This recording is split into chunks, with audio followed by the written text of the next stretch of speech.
Pete Broadbent, Couchbury and Wilkes.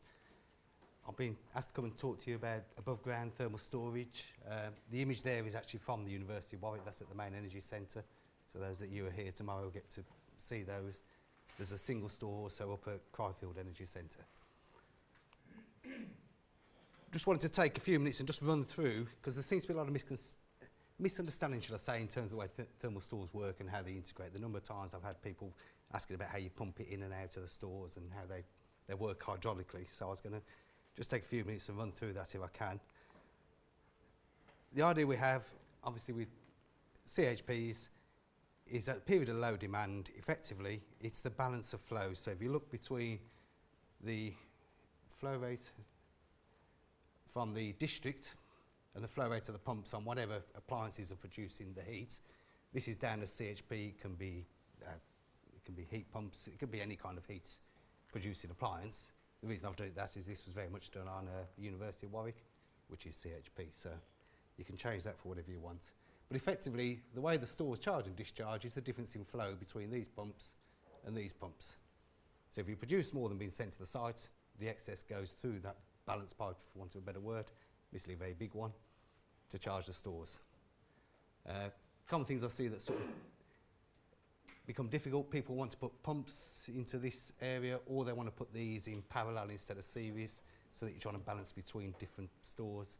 It's just think of it as a massive oversized header. I've got these animations to just quickly go through. So in the middle of the night, your CHPs or whatever are running overnight, charging up the stores until you get to your large demand in the morning. And what we found very much on the University of Warwick is that initial demand is taken from the thermal stores out to deliver the site, so that effectively you're using the stored heat from your CHP or whatever appliance you're using from the overnight to meet that peak demand.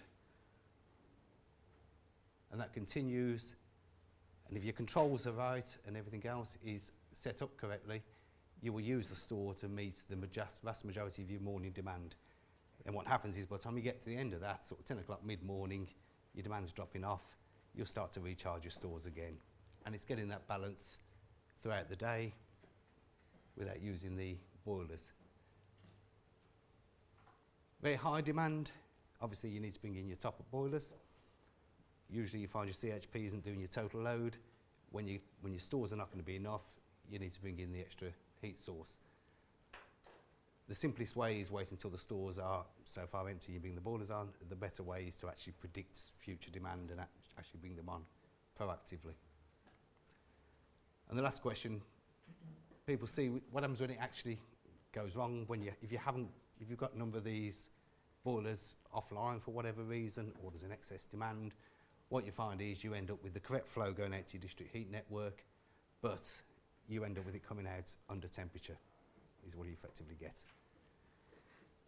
Again, on temperatures, I know there's been a lot of talk about temperatures because Warwick is an existing network that's been in place for, I can't remember, is it 30 years now? 20 to 30 years? It's on pretty old temperatures. It actually used to be a medium temperature circuit, so it's already been brought down to sort of 80, 85. So that's why we tend to have to keep it quite high at the moment, although there's a lot of work going on to all the new buildings that connect a much lower temperature, so the mix is going to start coming down over time. I put together just a few quick graphs, just looking at a typical this is a daily profile. Very much with above ground thermal storage, you're talking about a 24-hour cycle. This isn't changing between summer and winter. This is a much shorter period. The graph here I've shown is just when the way the university used to control their CHP, it was very much on a time schedule, or actually a plant ops guy would decide which ones they're going to switch on, how many they'd run. They'd have 2 running at night, 3 during the day in the winter, and it was very much that type of arrangement from the older system. What tended to happen was there was quite a lot of heat wasted, thrown away. So the CHP would continue to run. You would reject heat through the dry air coolers outside, so that's represented by the red on the graph there, and then the boilers were brought on to deal with all the peak loads. So that's the way it used to run. I've done some rough calcs. Those numbers there imagine a sort of just from that graph, and it's just a 24-hour sort of saving in money and carbon. They look fairly low, but actually when you multiply that up 365 days a year, they actually get to some quite big numbers quite quickly. We put the stores in about 2006, 7, something like that. So CHP as we had before. Now the difference is that the stores can actually take that excess heat that's produced. Then at the time when we first put this in, there's still a little bit of heat wasted if you keep running on that time schedule, because the stores, even with the stores here, which are 200 metre cube, 200,000 litres, that was only enough for one of those CHPs running for about 3.5 hours would fill both of those stores. The scale becomes very quickly an issue. And if you look at that, we've then got a reduced amount for the boiler operating. I'll just give you those both up together.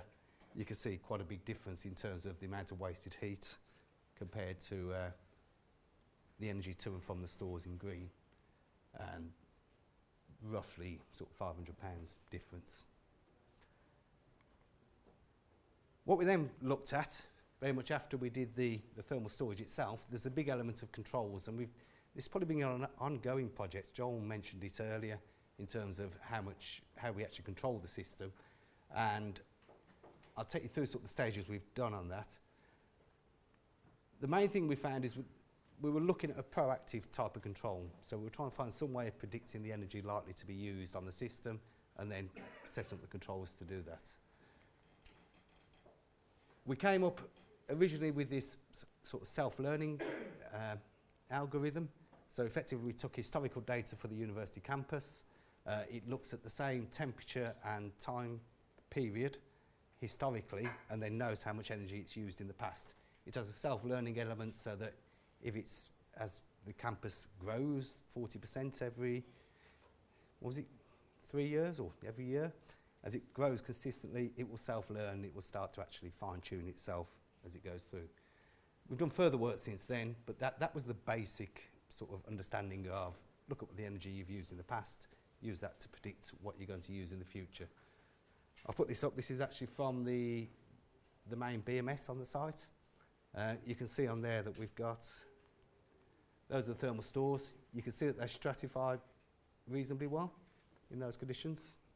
We've got 81 to 78. I know it's not a lot in terms of that bit.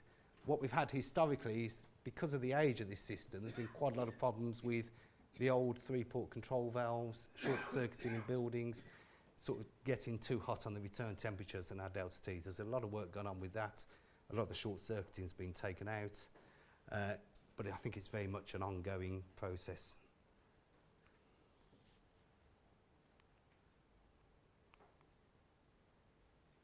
That's the predictive table, so that's just a record of the likely energy consumption at different temperatures, you can see down the left, and different time periods. We did it in 4-hour slots. Part of the big limitation on this is conventional BMS doesn't have enough memory slots, if you like, to actually start storing all this data. So you're limited on how much you can actually store. We actually had to incorporate a process controller on this system to make this one work. Finally, what's the impact of that control? You can see there that effectively we've got rid of all the waste heat. There's pretty well, unless there's a problem, pretty well no wasted heat at all. So again, going from the original, we've now come down to 1,304 per day on that particular scenario without any wasted heat. The conclusion, this has come from the group with the university, very much in terms of sort of feedback. The carbon savings, this was probably 4 years ago now, but this was the latest data we had when we sort of reviewed the project. They have got increased generation, they are getting more useful heat out of it, they have increased carbon savings considerably. They found knowledge of the building was really important, because when we were trying to do those predictions of 4-hour slots without the good meter data for buildings, trying to actually predict that proved very challenging. And CHP engines start becoming to the fore. You know, if a CHP engine now goes off, it has a big impact. We're trying to use it as much, we're using it a lot more, so it does matter a lot more. The figures there are just the compared ones of the graphs I've done.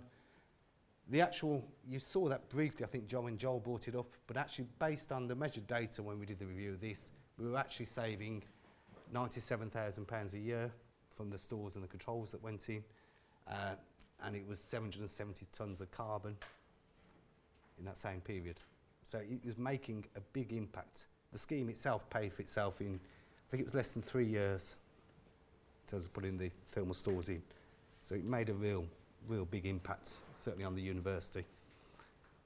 Since then, things have moved on a bit. There's Cryfield Energy Centre gone in, which has got further storage. And just the last little bit, stores aren't the answer to everything. They work with loads of different schemes. If you've got a constant demand out there that's always going to use all the energy you can produce, they're going to do nothing for you. If you are looking at the different tariffs, or you're looking at using energy at different times of the day, they're great for that short term, 6 hours or 24 hours storage. That's where they really come into their own. Very much don't size for peak load only. There's a lot of argument that says if you can spend too much on stores, actually boilers are relatively cheap. Using those to peak lock the top end off is not a bad solution from a pure cost point of view. Consider storage in buildings, so that's changing the operating hours of your buildings or running them overnight. A good understanding of the load profile we've already talked about. Electricity generator can actually be used, so it's no good being able to run your CHP overnight, which is probably when the lowest demand is. If you can't use your electricity, if you're exporting, it changes the whole finances. Very much at the university was don't export anything and use all the heat. So we use it at its best efficiency all the time. Operational parameters, CHP starts per day. You can't turn them on and off like a boiler. I think Cryfield was limited to 2 or 3 starts a day. The old energy centre was better at about 6 or 7, but it depends very much on the manufacturers, and you can have a big maintenance penalty for each start on the CHP. Maintenance of the CHP, timing of it and effect of your system. Low return temperatures, it's critical. I mean, you've heard a lot about return temperatures, getting a bigger delta T, lower return temperatures, and ultimately getting your flow down to the 70s, 75s, all great benefits to the system.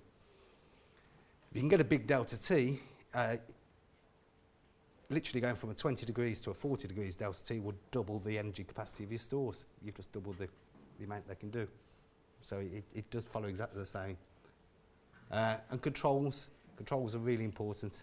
Trying to be a reactive control, just looking at temperature, is not going to get the best out of the stores and the boilers and the CHP. That's it.